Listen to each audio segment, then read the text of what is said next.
أعوذ بالله من الشيطان الرجيم. بسم الله الرحمن الرحيم. الحمد لله الذي أنزل على عبده الكتاب ولم يجعل له عوجا قيما لينذر بأسا شديدا من لدنه ويبشر المؤمنين الذين يعملون الصالحات أن لهم أجرا حسنا ماكثين فيه أبدا وينذر الذين قالوا اتخذ الله ولدا ما لهم به من علم ولا لآبائهم كبرت كلمة تخرج من أفواههم إن يقولون إلا كذبا فلعلك باخع نفسك على آثارهم إن لم يؤمنوا بهذا الحديث أسفا إنا جعلنا ما على الأرض زينة لها لنبلوهم أيهم أحسن عملا وإنا لجاعلون ما عليها صعيدا جرزا أم حسبت أن أصحاب الكهف والرقيم كانوا من آياتنا عجبا إذ أوى الفتية إلى الكهف فقالوا ربنا آتنا من لدنك رحمة وهيئ لنا من أمرنا رشدا فضربنا على آذانهم في الكهف سنين عددا ثم بعثناهم لنعلم أي الحزبين أحصى لما لبثوا أمدا نحن نقص عليك نبأهم بالحق إنهم فتية آمنوا بربهم وزدناهم هدى وربطنا على قلوبهم إذ قاموا فقالوا ربنا رب السماوات والأرض لن ندعو من دونه إلها لقد قلنا إذا شططا هؤلاء قوم اتخذوا من دونه آلهة لولا يأتون عليهم بسلطان بين فمن أظلم ممن افترى على الله كذبا وإذ اعتزلتموهم وما يعبدون إلا الله فأووا إلى الكهف ينشر لكم ربكم من رحمته ويهيئ لكم من أمركم مرفقا وترى الشمس إذا طلعت تزاور عن كهفهم ذات اليمين وإذا غربت تقرضهم ذات الشمال وهم في فجوة منه ذلك من آيات الله من يهد الله فهو المهتد ومن يضلل فلن تجد له وليا مرشدا وتحسبهم أيقاظا وهم رقود ونقلبهم ذات اليمين وذات الشمال وكلبهم باسط ذراعيه بالوصيد لو اطلعت عليهم لوليت منهم فرارا ولملئت منهم رعبا وكذلك بعثناهم ليتساءلوا بينهم قال قائل منهم كم لبثتم قالوا لبثنا يوما أو بعض يوم قالوا ربكم أعلم بما لبثتم فابعثوا أحدكم بورقكم هذه إلى المدينة فلينظر أيها أزكى طعاما فليأتكم برزق منه وليتلطف ولا يشعرن بكم أحدا إنهم إن يظهروا عليكم يرجموكم أو يعيدوكم في ملتهم ولن تفلحوا إذا أبدا وكذلك أعثرنا عليهم ليعلموا أن وعد الله حق وأن الساعة لا ريب فيها إذ يتنازعون بينهم أمرهم فقالوا ابنوا عليهم بنيانا ربهم أعلم بهم قال الذين غلبوا على أمرهم لنتخذن عليهم مسجدا سيقولون ثلاثة رابعهم كلبهم ويقولون خمسة سادسهم كلبهم رجما بالغيب ويقولون سبعة وثامنهم كلبهم قل ربي أعلم بعدتهم ما يعلمهم إلا قليل فلا تمار فيهم إلا مراء ظاهرا ولا تستفت فيهم منهم أحدا ولا تقولن لشيء إني فاعل ذلك غدا إلا أن يشاء الله واذكر ربك إذا نسيت وقل عسى أن يهديني ربي لأقرب من هذا رشدا ولبثوا في كهفهم 300 سنين وازدادوا 9 قل الله أعلم بما لبثوا له غيب السماوات والأرض أبصر به وأسمع ما لهم من دونه من ولي ولا يشرك في حكمه أحدا واتل ما أوحي إليك من كتاب ربك لا مبدل لكلماته ولن تجد من دونه ملتحدا واصبر نفسك مع الذين يدعون ربهم بالغداة والعشي يريدون وجهه ولا تعد عيناك عنهم تريد زينة الحياة الدنيا ولا تطع من أغفلنا قلبه عن ذكرنا واتبع هواه وكان أمره فرطا وقل الحق من ربكم فمن شاء فليؤمن ومن شاء فليكفر إنا أعتدنا للظالمين نارا أحاط بهم سرادقها وإن يستغيثوا يغاثوا بماء كالمهل يشوي الوجوه بئس الشراب وساءت مرتفقا إن الذين آمنوا وعملوا الصالحات إنا لا نضيع أجر من أحسن عملا أولئك لهم جنات عدن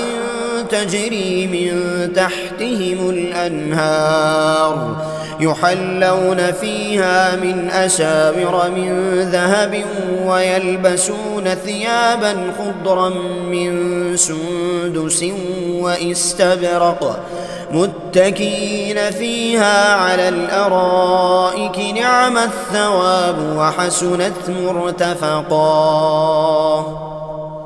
واضرب لهم مثل الرجلين جعلنا لأحدهما جنتين من أعناب وحففناهما بنخل وجعلنا بينهما زرعا كلتا الجنتين آتت أكلها ولم تظلم منه شيئا وفجرنا خلالهما نهرا وكان له ثمر فقال لصاحبه وهو يحاوره أنا أكثر منك مالا وأعز نفرا ودخل جنته وهو ظالم لنفسه قال ما أظن أن تبيد هذه أبدا وما أظن الساعة قائمة ولئن رددت إلى ربي لأجدن خيرا منها منقلبا قال له صاحبه وهو يحاوره أكفرت بالذي خلقك من تراب ثم من نطفة ثم سواك رجلا لكن هو الله ربي ولا أشرك بربي أحدا ولولا إذ دخلت جنتك قلت ما شاء الله لا قوة إلا بالله إن ترني أنا أقل منك مالا وولدا فعسى ربي أن يؤتيني خيرا من جنتك ويرسل عليها حسبانا من السماء فتصبح صعيدا زلقا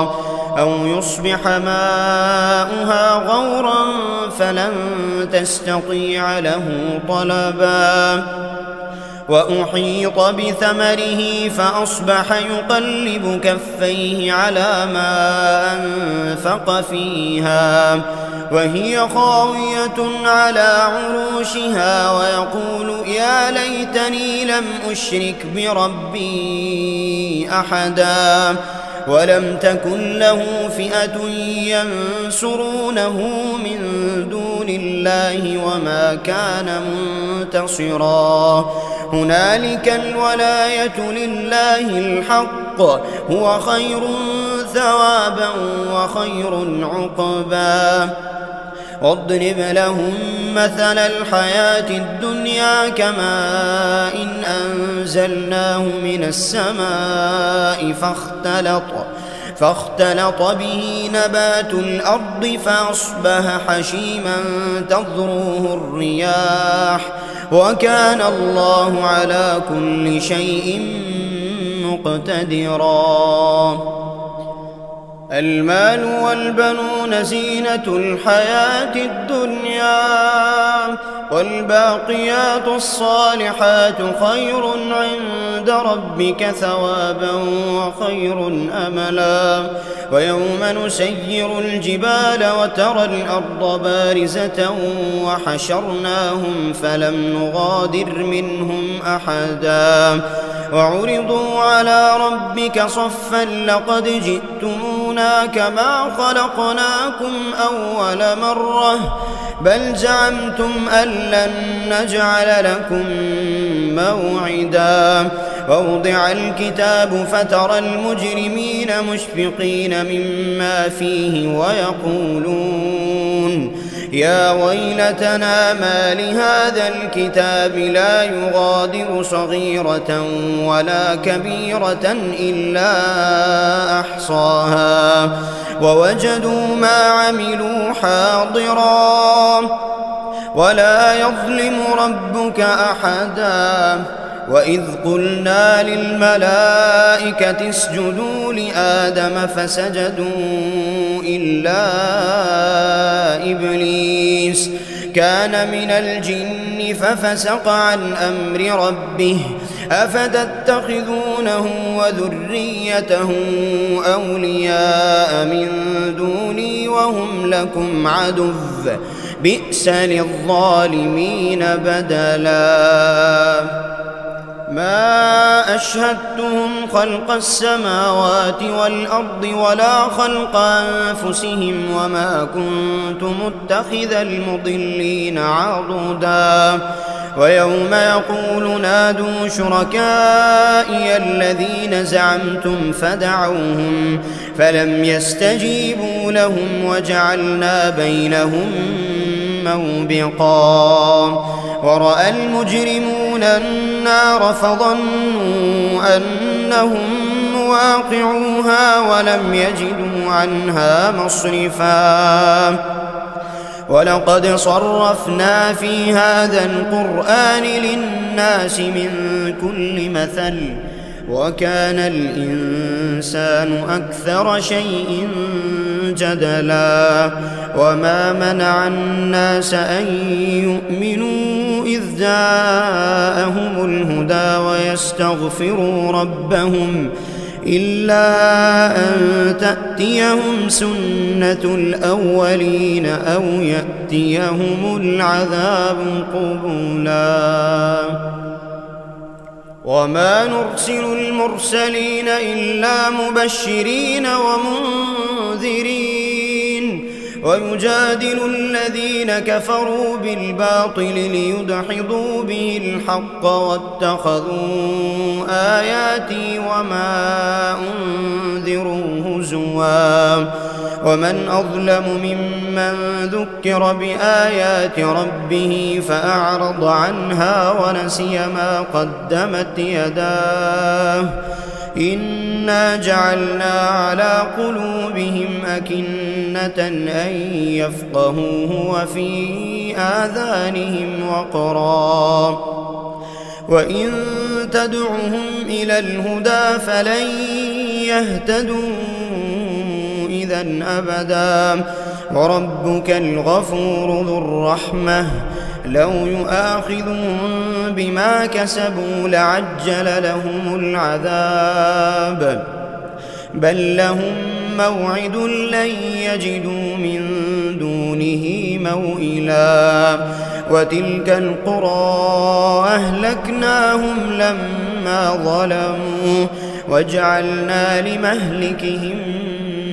موعدا وإذ قال موسى لفتاه لا أبرح حتى أبلغ مجمع البحرين أو أمضي حقوبا فلما بلغا مجمع بينهما نسيا حوتهما فاتخذ سبيله في البحر سربا فلما جاوزا قال لفتاه آتنا غداءنا لقد لقينا من سفرنا هذا نصبا قال أرأيت إذ أوينا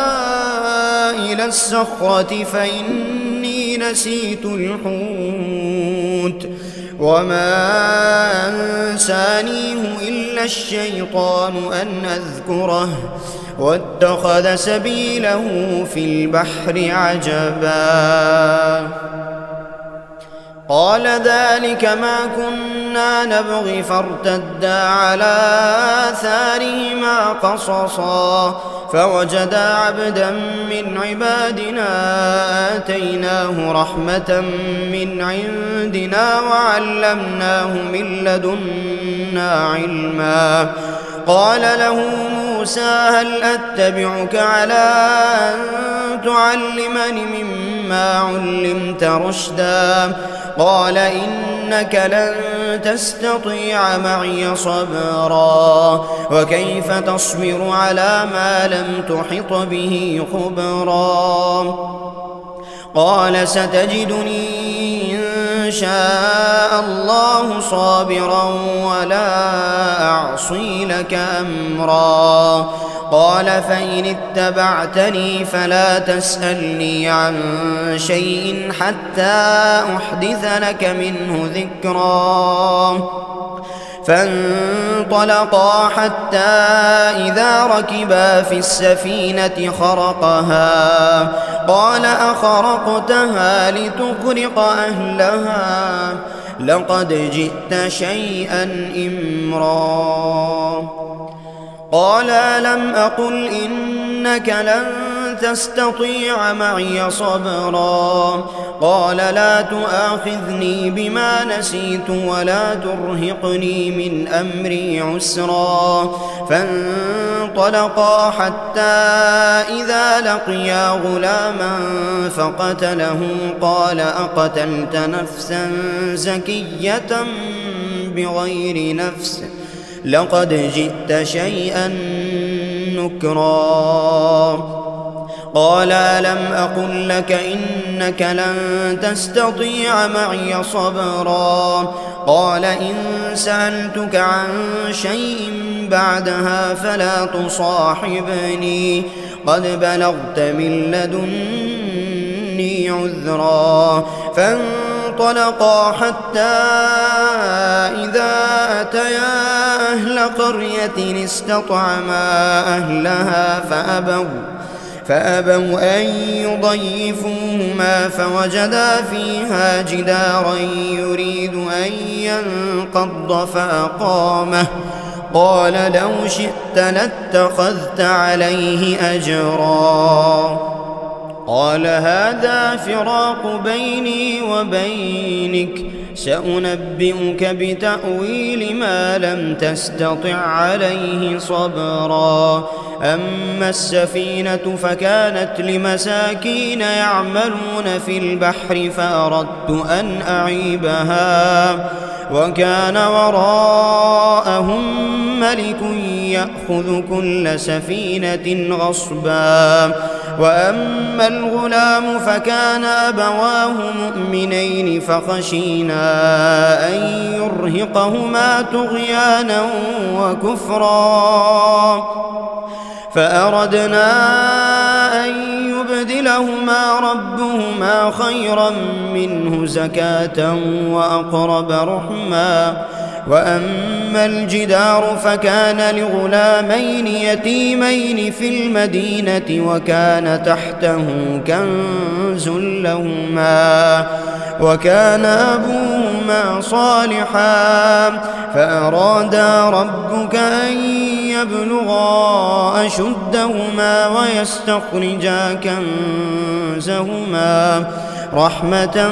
من ربك وما فعلته عن أمري ذلك تأويل ما لم تسطع عليه صبرا ويسألونك عن ذي القرنين قل سأتلو عليكم منه ذكرا إنا مكنا له في الأرض وآتيناه من كل شيء سببا فأتبع سببا حتى إذا بلغ مغرب الشمس وجدها تغرب في عين حمئة ووجد عندها قوما قلنا يا ذا القرنين إما أن تعذب وإما أن تتخذ فيهم حسنا قال أما من ظلم فسوف نعذبه ثم يرد إلى ربه فيعذبه عذابا نكرا وأما من آمن وعمل صالحا فله جزاء الحسنى وسنقول له من أمرنا يسرا ثم أتبع سببا حتى إذا بلغ مطلع الشمس وجدها تطلع على قوم لم نجعل لهم من دونها سترا كذلك وقد أحطنا بما لديه خبرا ثم أتبع سببا حتى إذا بلغ بين السدين وجد من دونهما قوما لا يكادون يفقهون قولا قالوا يا ذا القرنين إن يأجوج ومأجوج مفسدون في الأرض فهل نجعل لك خرجا على أن تجعل بيننا وبينهم سدا. قال ما مكني فيه ربي خير فأعينوني بقوة أجعل بينكم وبينهم ردما. آتوني زبر الحديد حتى إذا ساوى بين الصدفين قال انفخوا حتى إذا جعله نارا قال آتوني أفرغ عليه قطرا. فما استطاعوا أن يظهروا وما استطاعوا له نقبا. قال هذا رحمة من ربي فإذا جاء وعد ربي جعله دكاء وكان وعد ربي حقا. وتركنا بعضهم يومئذ يموج في بعض ونفخ في السور فجمعناهم جمعا. وعرضنا جهنم يومئذ للكافرين عرضا. الذين كانت أعينهم في غطاء عن ذكري وكانوا لا يستطيعون سمعا. أفحسب الذين كفروا أن يتخذوا عبادي من دوني أولياء إنا أعتدنا جهنم للكافرين نزلا. قل هل ننبئكم بالأخسرين أعمالا الذين ضل سعيهم في الحياة الدنيا وهم يحسبون أنهم يحسنون صنعا. أولئك الذين كفروا بآيات ربهم ولقائه فحبطت أعمالهم فلا نقيم لهم يوم القيامة وزنا. ذلك جزاؤهم جهنم بما كفروا واتخذوا آياتي ورسلي هزوا. إن الذين آمنوا وعملوا الصالحات كانت لهم جنات الفردوس نزلا خالدين فيها لا يبغون عنها حولا. قل لو كان البحر مدادا لكلمات ربي لنفد البحر قبل أن تنفد كلمات ربي ولو جئنا بمثله مددا. قل إنما أنا بشر مثلكم يوحى إلي أنما إلهكم إله واحد فمن كان يرجو لقاء ربه فليعمل عملا صالحا ولا يشرك بعبادة ربه أحدا. أعوذ بالله من الشيطان الرجيم. بسم الله الرحمن الرحيم. الحمد لله الذي أنزل على عبده الكتاب ولم يجعل له عوجا قيما لينذر بأسا شديدا من لدنه ويبشر المؤمنين الذين يعملون الصالحات أن لهم أجرا حسنا ماكثين فيه أبدا وينذر الذين قالوا اتخذ الله ولدا ما لهم به من علم ولا لآبائهم كبرت كلمة تخرج من أفواههم إن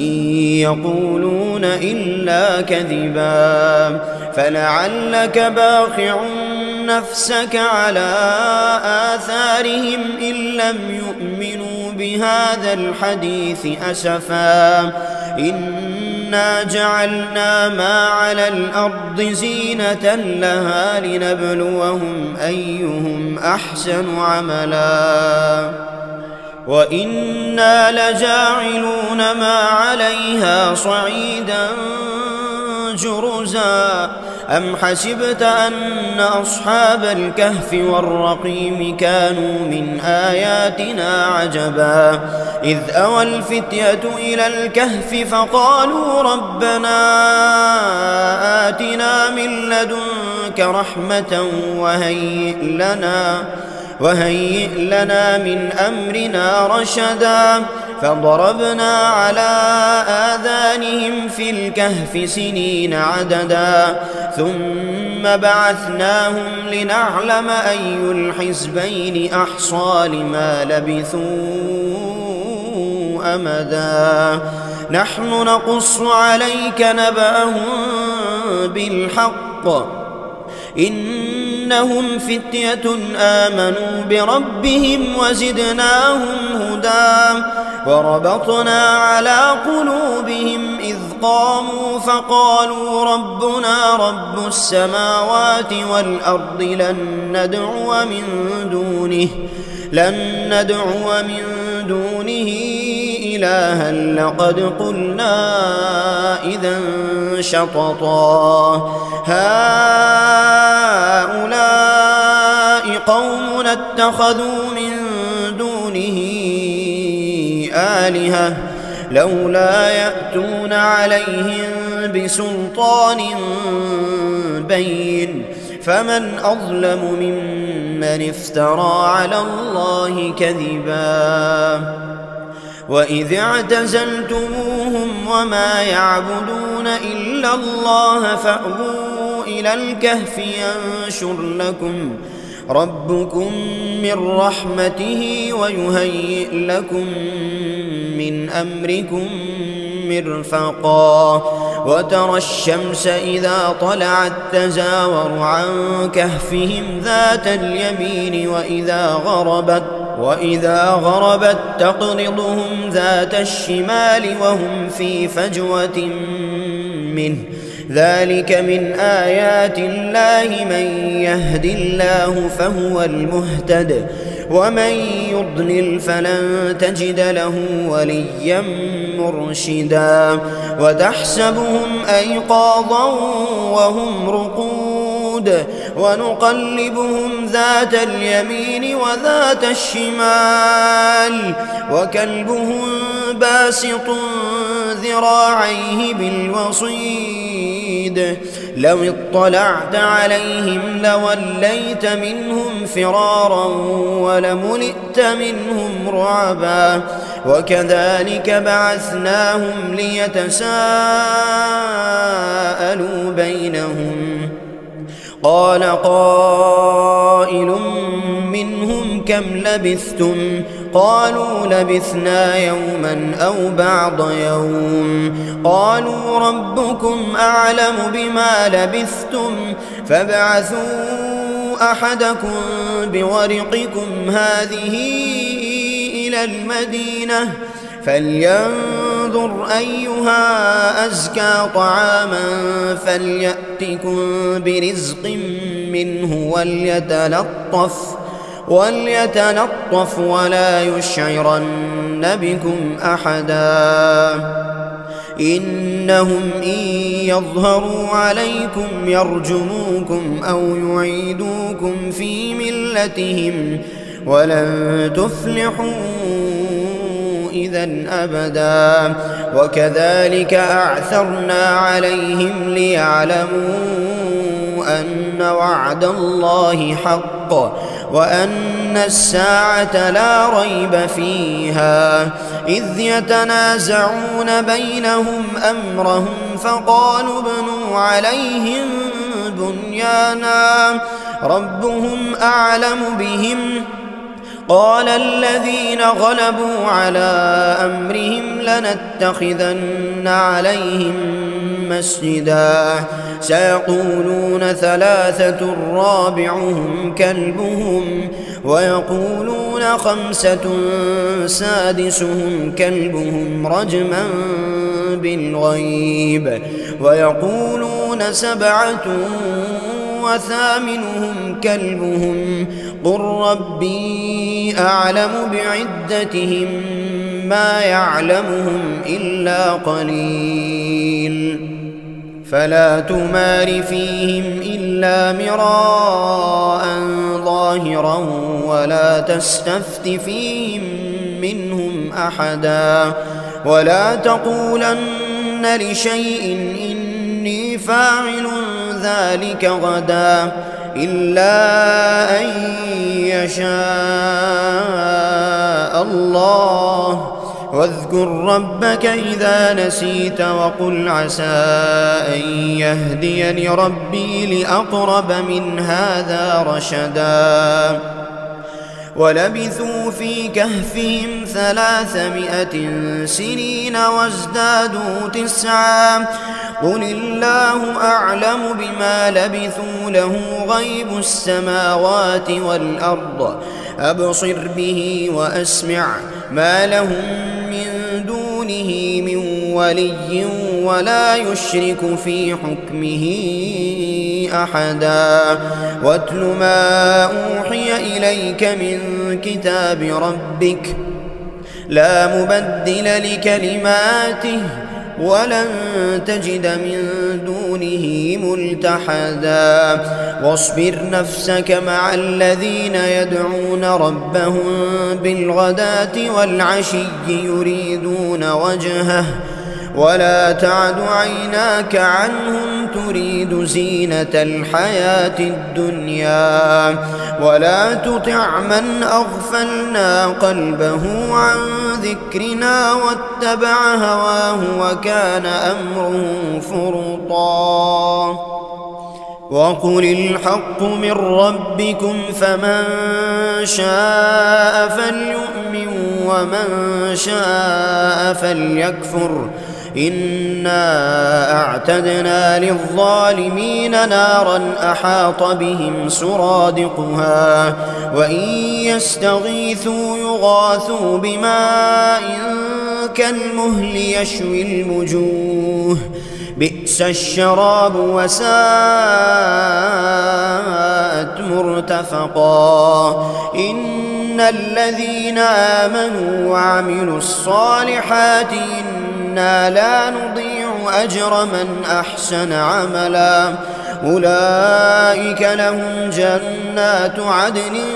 تجري من تحتهم الأنهار يحلون فيها من أساور من ذهب ويلبسون ثيابا خضرا من سندس وإستبرق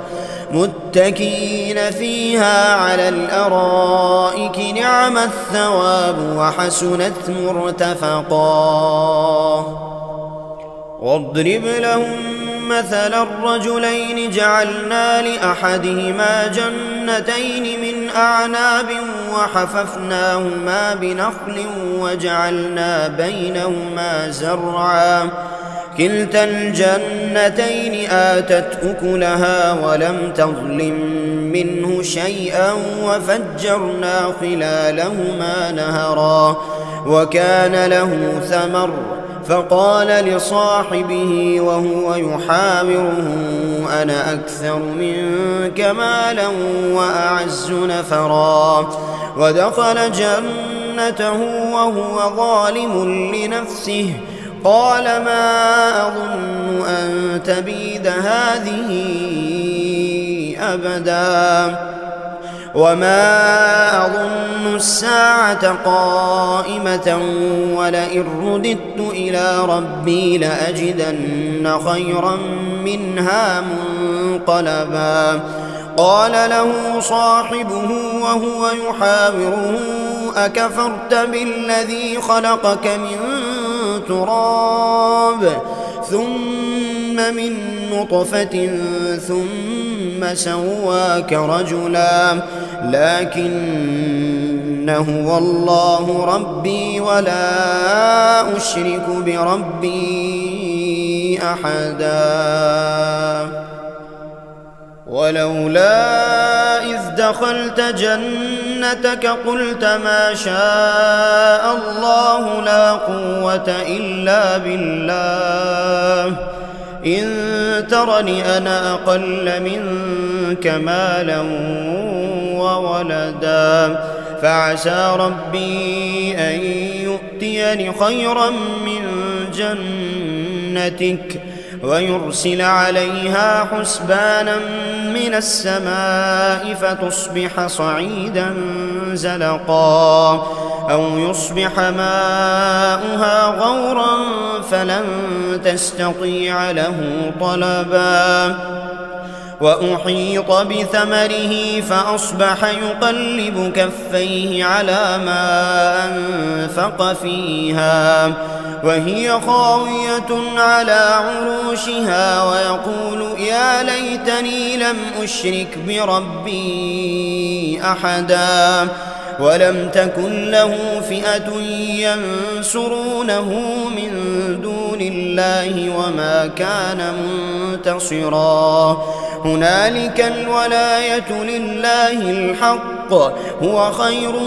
ثوابا وخير عقبا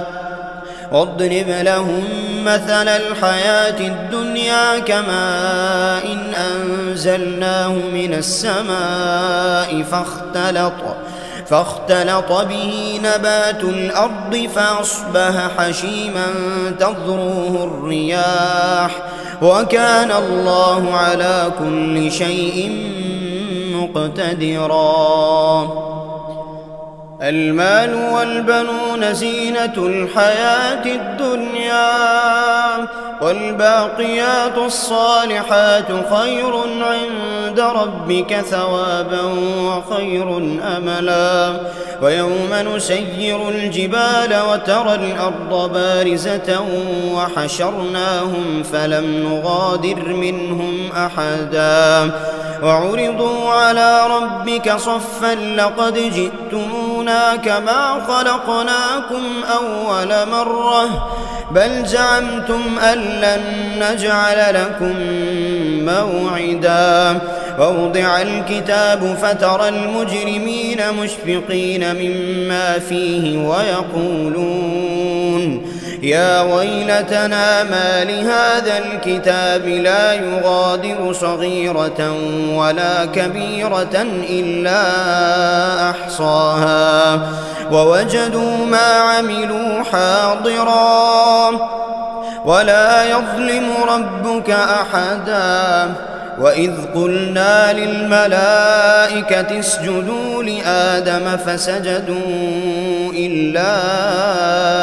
إبليس كان من الجن ففسق عن أمر ربه أفتتخذونه وذريته أولياء من دوني وهم لكم عدو بئس للظالمين بدلا ما أشهدتهم خلق السماوات والأرض ولا خلق أنفسهم وما كنت متخذ المضلين عضدا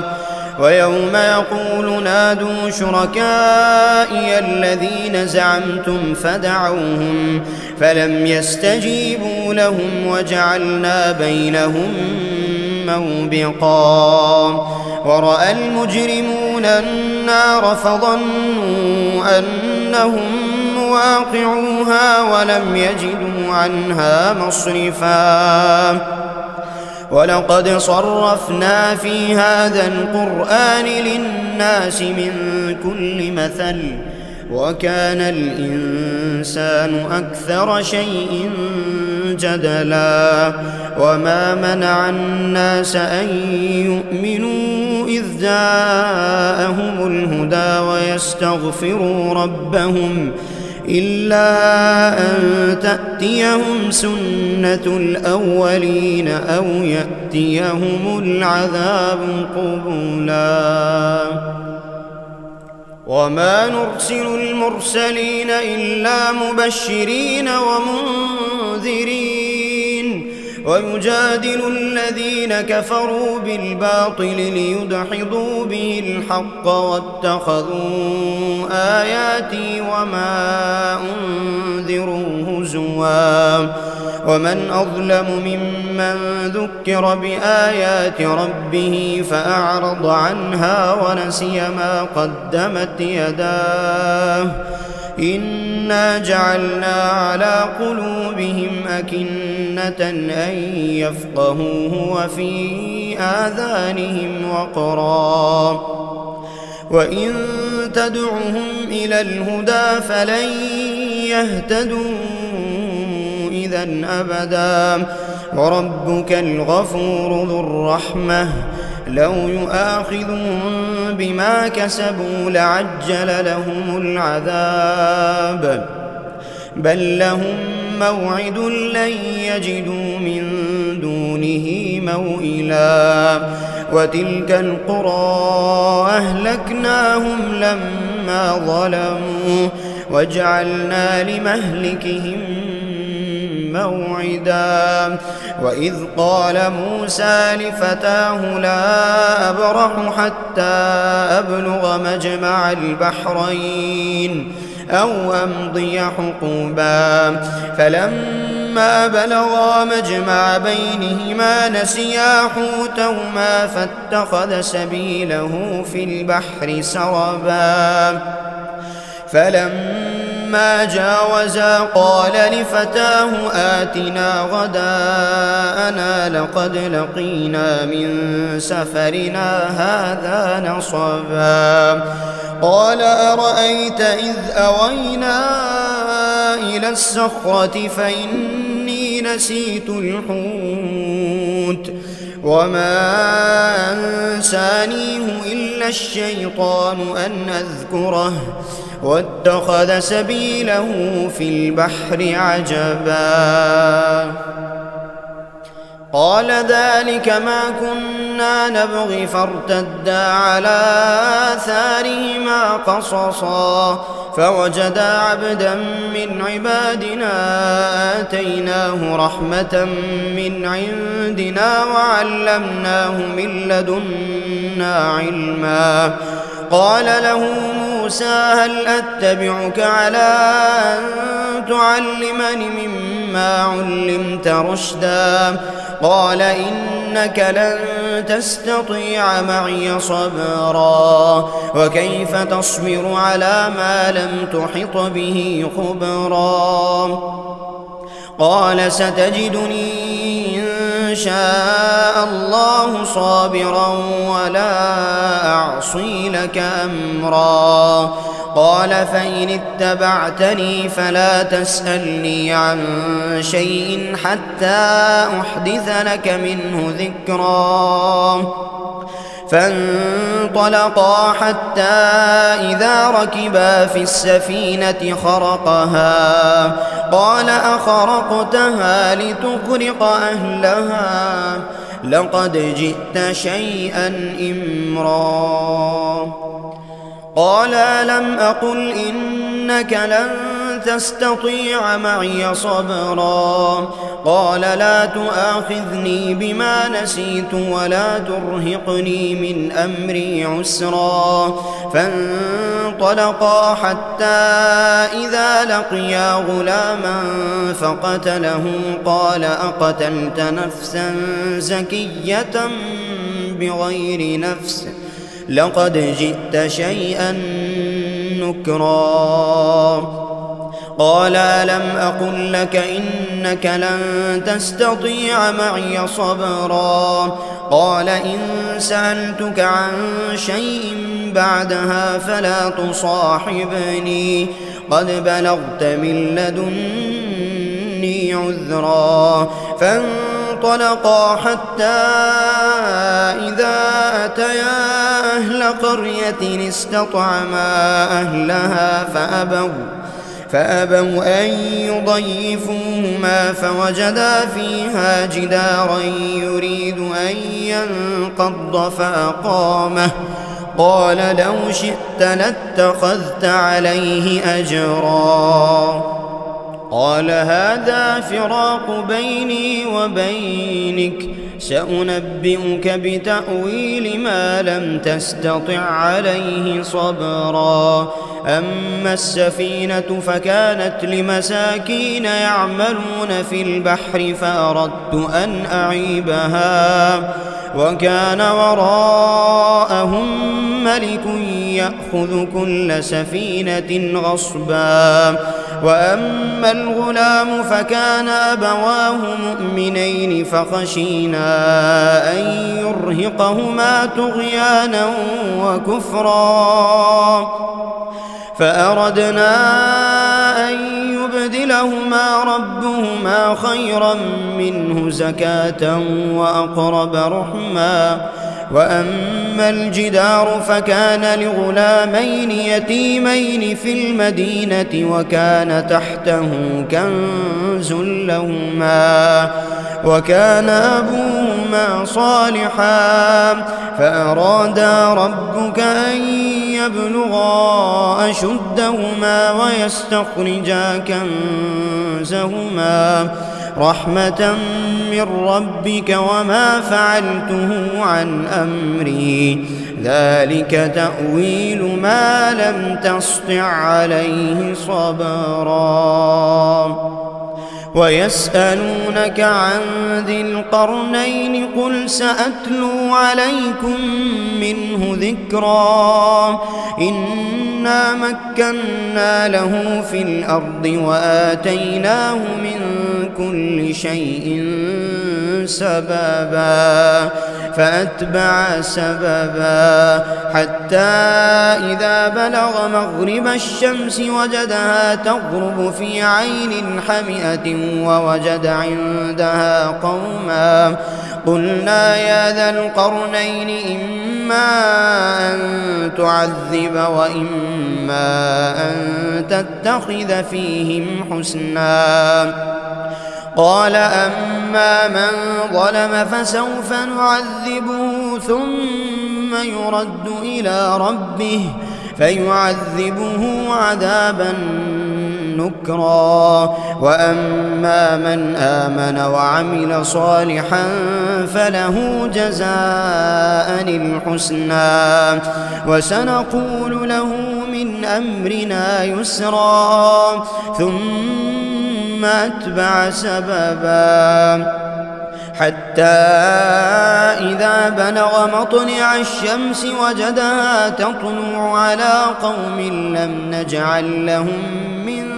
دونها سترا كذلك وقد أحطنا بما لديه خبرا ثم أتبع سببا حتى إذا بلغ بين السدين وجد من دونهما قوما لا يكادون يفقهون قولا قالوا يا ذا القرنين إن يأجوج ومأجوج مفسدون في الأرض فهل نجعل لك خرجا على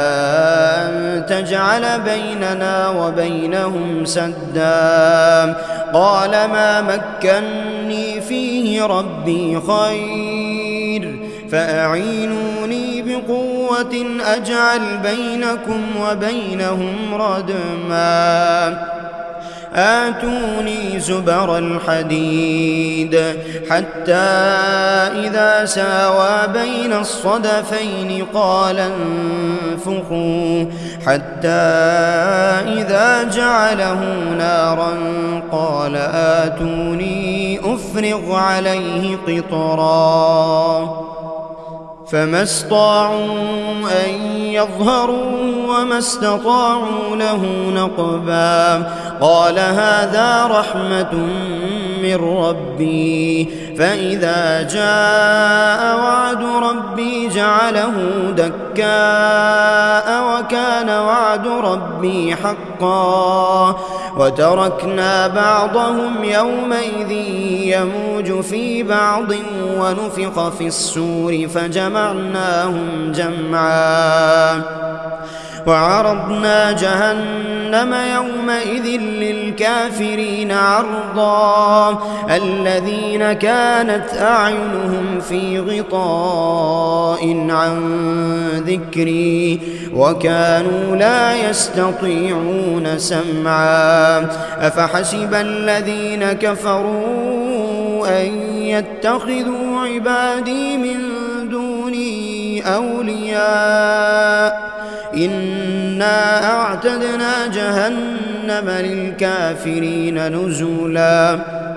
قل هل ننبئكم